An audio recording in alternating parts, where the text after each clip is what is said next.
Let's go there. Republican Congressman Adam Kinzinger of Illinois. He's joining me now from Capitol Hill. Congressman, great to see you. You too. I don't know if you're going to say it's great to see me though, but that's always yet to be seen. What's your reaction to this as it's played out this morning between Bob Corker and President Trump? So it's like, nothing like, a good Republican food fight in front of the nation and the world right there. Look, I wish both sides. I have a lot of respect for Bob Corker. He's now outspoken, though, that he's not running for re-election. And with the president, look, a good friend of mine said once, in politics or in leadership, you can punch across or punch up, never punch down. And for the president to tweet against a senator and just like this rant, I think is wrong. There's not many in the of my Republican base and my supporters say that the president should keep tweeting. A lot of them say, I wish he'd tone down some of the personal stuff. I'm in the same boat. I wish he would tone down some of the personal stuff. This isn't helpful for tax reform. It's not helpful for our reputation in the world, and especially as Bob Corker is the head of the Senate Foreign Relations Committee. Yeah. Those are some big issues coming in front of him. Yeah, I mean, Bob Corker basically saying, you say this is not helpful for reputation before the world. Bob Corker making the case this morning that the president is not good for the nation's reputation before the world. He told Eurasia this morning that the president has great difficulty with the truth. He's calling the president a liar. I mean, is he right? Do you agree he has great difficulty with the truth? Well, I think there's obviously some times when he says things that are untruthful. That happens, frankly, everywhere in politics. I don't want to necessarily get into the middle of this Corker versus Trump fight because I think, frankly, it's not good, not just for our party, but I think for the country.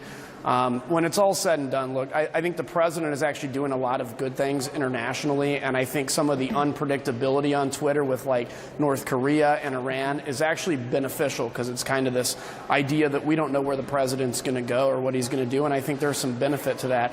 But, look, again, Senator Corker is being very outspoken now that he's not running for re-election. And I think both sides should just kind of take a big chill pill and take a deep breath and move on and do the business of the nation. That's what I wish, but every morning is something different. I hear you, but as you say, you're making the case that I've heard from a lot of folks that he is free to speak his mind because he is not looking toward re-election. Do you think as he said, do you think a lot of folks believe the same, aren't saying it because they need to get re-elected? I don't know. So like with Senator Corker, for instance, I disagree with him when he says Trump's leading us to World War III. I think that's way overly dramatic. And I think the president has great people around him that are kind of tempering his whatever he would do internationally, giving him good advice, etc. No, I don't think he's like unstable and everybody's sitting around going, oh, he's unstable, we just can't say it because we're running for re-election. Where we do, though, agree, and I think we need to be more outspoken about it, is the president needs to lay off some of the emotion on Twitter because, again, he's the leader of the free world.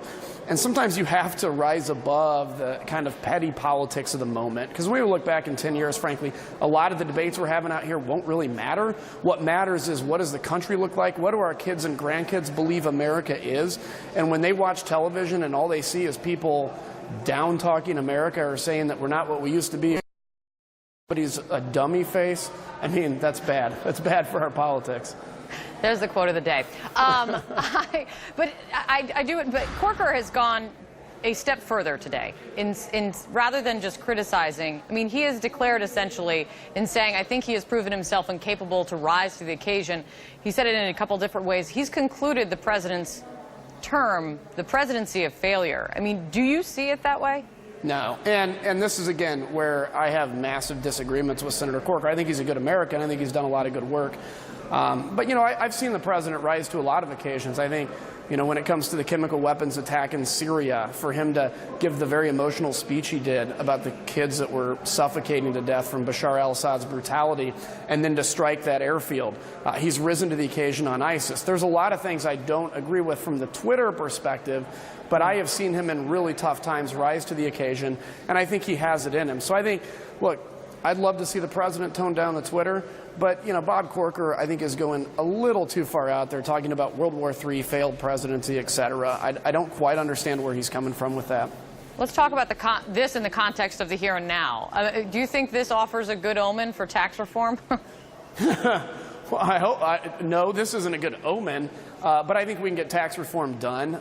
This is something that, look, we understand with the failure to repeal and replace Obamacare, we've got to achieve something. This is one of the big tenets we have. And look, for Congress, the most basic thing we can do is tax and spend. We're pretty good at spending, but we have a tax code from the last millennium when nobody owned computers. So just to refresh that, renew it, and bring it to where it is today, I think we can get it done. I'd frankly hate to be on the other side of the aisle defending a tax code from 1986. 1986 was a good year. It was. Let me ask you this, though. The president had a conference call with you all on Sunday to talk about this. And all the reporting coming from the call was that the president said, basically, this is political survival. Because of the failure on repeal and replace, you need to pass this tax reform effort or the majorities are on the line. This is what 2018 is all about. Do you think that's the case? I think there's some accuracy to that, absolutely. We're not doing this for the politics, but we do recognize that, you know, if we come in this and we're batting 0 for 2 at the end of this year, it's going to be hard for members of the House of Representatives or the Senate to go in front of their voters and say, hey, re-elect me so that we can go 0 for 2 again next year. So that's why this is extremely important. It's following through on our promises. We've done a lot of good things this year, but it's, you know, the big kind of headline grabbing stuff, the big stuff hasn't happened. And so, yeah, well, I think we need to get this done. Just on that point, just broadly, one of the things I'm having a hard time wrapping my mind around is a Republican Party who has championed for years spending restraint, balanced budgets, revenue neutral tax reform is now becoming, it seems, very ready to support more debt and revenue neutral nothing when it comes to your tax efforts. What's changed? Yeah, I don't disagree with you in terms of that's what we've been fighting for, and I think in this process we're going to champion that as well. We don't have the full details. If we end up with a 4th or frankly a 5th tax bracket, depending on how you look at it, and you know, with the folks above $1 million, that'll cut down. If we look at the issue of state and local tax deductibility, there's a lot that's still in flux on this. We've just seen the skeletal outlines. I think once we have all the meat on the bones, which is probably going to happen this week or next, then we'll be able to analyze this. But we do realize, and there's frankly a philosophical belief, that if we get the economy rolling, that more federal revenues come in. So it may take a little bit, but ultimately that's what we believe. Congressman, always great to have you on. Let's talk Thanks. Twitter again, because we will have to. Great to see you.